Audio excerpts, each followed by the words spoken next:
A magnitude 5.3 earthquake near Guanaja, Islas de la Bahia, Honduras, was reported only 14 minutes ago by the German Research Center for Geosciences, GFZ. Considered one of the key international agencies that monitor seismic activity worldwide. The earthquake occurred at a shallow depth of 10 kilometers beneath the epicenter in the morning on Wednesday, February 8, 2023, at 9:16 a.m. local time.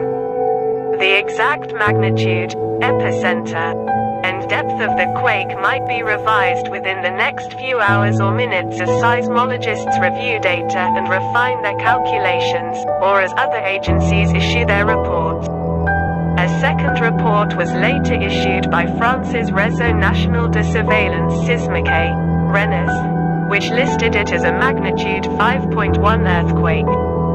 Other agencies reporting the same quake include the European Mediterranean Seismological Center, EMSC, at magnitude 5.3, and the Citizen-Seismograph network of RaspberryShake at magnitude 5.3.